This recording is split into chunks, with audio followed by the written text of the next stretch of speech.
All right, while the credits are going, I I kind of want to give this game like a mini review. I wrote down some thoughts that I want to go through. I have like a pros and cons and kind of just like a comparing and contrasting list. So I guess I'll start with the cons because there's not that many and they're kind of nitpicky. First thing that I had a problem with was I don't know if this is a problem on console with controller, but I played it on PC with keyboard and mouse, and zero G is pretty awkward in PC, specifically if you are the couple of sections where you're linked to the ADS cannons. For some reason, the fire button is E instead of left mouse or like literally any other button. So it makes it kind of hard to shoot the ADS cannons when you're moving right. Also, zero G in general is just kind of awkward. I think on controller, they have controls to let you change your orientation back and forth. Doesn't really work that way with PC. And the reset orientation button, which is just pressing left click when you're not aiming, it's supposed to reset the orientation, but it doesn't always do it, and it's very finicky. So I think the PC controls need a little work. In addition to that, this game, this game is probably meant for console. Most of the menus, keyboard and mouse don't work. I got used to that playing the original game and Dead Space 2. You have to use the arrow keys to navigate the menus, especially if you're in like your inventory, you can't use the mouse. I understand that because you're aiming with that, like, and you can move around with the diegetic UI, but I would have liked some way of being able to use my mouse in the menu because the arrow keys are kind of awkward. I somewhat, for some reason, preferred the shooting range in the original as opposed to the remake. I don't really know why. The one in the shooting gallery in the remake is probably more engaging, and it's not as long and tedious, but I think at that point in the game, I was just annoyed because I didn't have a lot of ammo, and I was having to use it, and I, like, before all the enemies jumped out and I realized it was just a normal combat section, I thought I was having to use my ammo on the shooting range, and it kind of just annoyed me because I don't have that much ammo to use to begin with. So that was kind of annoying. The hunter sections in chapter 10 were a little, I say chapter 10 stresses me out, but like in a good way. You're having to like move beds around and the hunter's chasing you the whole time. The hunter just didn't feel as scary. I felt like I could just run away and I didn't have to worry about him catching up to me. Stasis is super OP in this game. So if you have enough stasis and you've upgraded it, then he's not as scary. Next thing, the PC performance. Again, I don't know if console has this problem, but the PC performance was not horrible, but was lacking at times. There was a couple times where I'd have to restart the game, and that was the only way to get the frame rate back up to above 60. I don't know why. From what I've seen, people's performance on PC has been pretty random. Some people will have like a 4080 and they're still dropping below 60, which makes no sense. Next, so Kyne and Mercer seem a little less like insane in the remake than they do in the original. Like they're just lunatics in the original. I think Kyne's performance makes him seem more kind of together, but he's insane. He's insane just like Isaac and Mercer. He just kind of doesn't come off that way, and Mercer, especially with the way he died, he always comes off as like a fanatical lunatic, totally devout to the marker and unitology. But in the remake, his death at the last moment, it kind of seems like he renounces his faith and doesn't believe it for the very last second, which is weird. I kind of like him, being a devout unitologist until the very end. It's a little weird. I would have loved if they kind of worked on like the pool for like stuff that you can pick up from enemies. Like, I know it's kind of a joke, but I picked up 100 credits way too many times playing this game. And I know I'm playing on hard, but I would have rather gotten nothing than just keep getting 100 credits. It just got kind of annoying. Or give me less loot and less 100 credits. Like, give me more 400 credits or 800 credits or whatever. Just 100 credits was annoying. And it would have been kind of cool to see some way to reduce the cost of stuff in the store. Kind of like how they had the, I think it was called the vintage engineering suit in Dead Space 2. That's all the cons, and all that stuff is pretty nitpicky. Overall, this game was great. Good was, the visuals, obviously. I've seen people talk about this game as if it's like a cheap, just like remaster. Like it's just a coat of paint. It's an HD texture mod. There's an Instagram filter over the top of it, whatever. I've heard all these different things, and I just don't get it, right? Like I've seen people say, I wouldn't even call this a remake. I'd call it a remaster. And I've seen people say, there's not enough different with the game to call it a remake, and I don't get that at all. All of the game was remade basically from the ground up. All the voice acting is redone. The animations are redone. All the environments are redone. There's new environments that you've never seen before. Combat was overhauled. There's new side quests. The story itself is overhauled. All the cutscenes, in-game cutscenes, were redone. So I don't get that. I don't see this as a lazy remake at all. This feels very fleshed out. And I paid $70 or $80 because I wanted the deluxe edition, but you could have gotten this for $50 or $60 or something, and I think it would have been totally worth it, especially if you've never played this game before. Let's see. Okay, so I kind of talked about all the stuff I liked. Hammond, at first, I didn't really like his voice acting. He felt kind of vanilla, but he grew on me. I like him, and I like Hammond as a character, so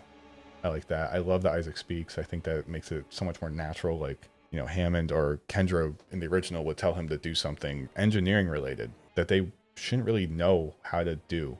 And Isaac just kind of goes along with it because he doesn't speak. But in this, if it's something pertaining more to like his field of knowledge, he will suggest something that should be done in the story, which I think is great. And I think, what's his name? Gunnar Wright did a great job. I'm glad he came back. I enjoy him. I'm glad that they changed Zero G to how it was in DS2.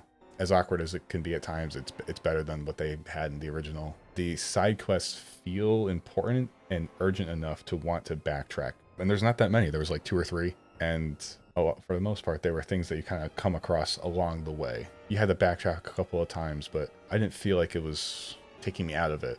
I wanted to do that. I wanted to learn more about what happened with Nicole and Kyne and Mercer, and I'm glad that they gave more time to flesh out the backstory of the Ishimura. The atmosphere is great. The lighting is awesome. All the subsurface scattering. I think the original game, for being released in 2008, still looks fantastic for what it is. I think this game has a art style that lends itself to holding up over time.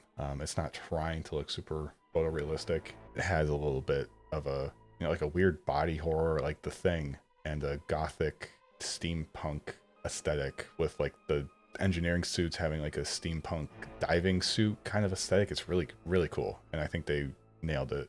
The minor NPCs from the original have been made more important for the most part. A little asterisk.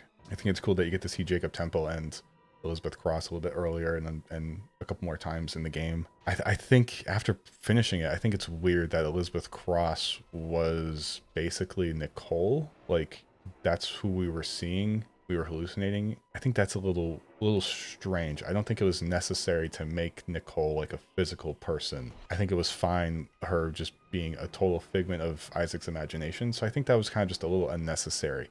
I don't know if I dislike it or like it. I think I need to kind of think about it a little bit, but I think it was just an unnecessary change. Seeing Nicole more often was great, even though it was Elizabeth Cross, but seeing Nicole as much as we saw her and having her little side quest, I thought that was awesome. You don't really get to see her. That conversation they have on the crew deck, Isaac and Nicole, where Isaac's telling Nicole that his mother was dead and she killed his father and everything and all that. That was crazy. That was, I don't remember that at all in the original game. I think that's something they added, and I think it's fantastic to give more depth to Isaac and Nicole and their relationship and how they met. The importance of unitology in this world. Like, they don't really bring in unitology until towards the end of the original, and this, it feels present throughout the whole game. Yeah, okay, the suits, they look fantastic. All the deluxe suits are kind of wacky, but fun. The guns that didn't really feel great in the original feel much better. Like the force gun in the original, I would kind of just use as a utility, mainly for the flood type enemies, but it didn't feel very powerful. And kinesis isn't used as a weapon in the original, but this, they made kinesis how it works in Dead Space 2 and 3, and like the force gun feels awesome. All I've used throughout this playthrough was the plasma cutter and the force gun, and on my own I was using the plasma cutter, force gun, contact beam, and line gun. So I haven't even used all the weapons. I'll probably go through again and use all of them, but yeah, all the weapons feel great. There was little things like there was that one gondola ride we had to take right before we saw Nicole that first time, and then when we were on our way back, they let us use 0G to just fly back. We didn't have to wait through the whole gondola ride, and there was also a little section below the gondola where we could explore, and there was a hidden room. I thought that was really cool. The little things like when I first played it, the Dead Space, when it came out in 2008, it had things like elevators and the gondola as gameplay and development tricks to load areas without having loading screens. And this game, they don't really need them, but they still need the physical areas of the game to make sense. So they have the gondola ride one way, but they know they don't need to have it the other way. So they just let you come back in 0G. And all the elevators are still there, but again, they need to have the space work. So they're not really, they are loading, but more efficiently. They don't need to be as long, and they're really there just to make the space consistent inside the Ishimura.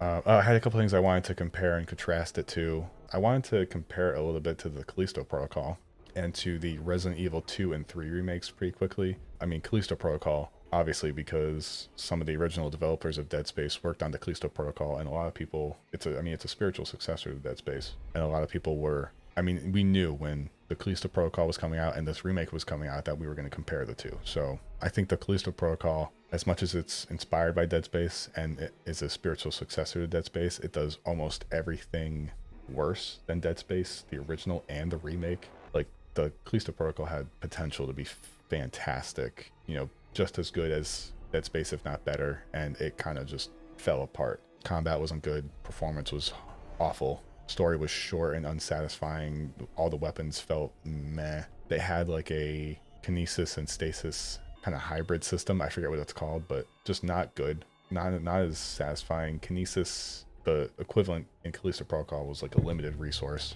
which I think is kind of stupid, but when you were able to use kinesis in Callisto Protocol, oh, it was called the grip. It was called the grip. When you use the grip in Callisto Protocol, you could insta-kill enemies and just like blow through areas. So I guess for a balancing standpoint, they needed to, but I kind of would have rather they let me use it whenever I want and balance the environment out otherwise to work with it. Resident Evil 2 and 3 remakes, I played both of those multiple times, and those games are much older than the original Dead Space, and those got much more of a actual facelift. Like, those were way more in need of Dead Space. I've heard people say that this is a game that didn't need to be remade. It just wasn't necessary. And while, you know, I kind of agree that it wasn't remade, I think it was a good remake.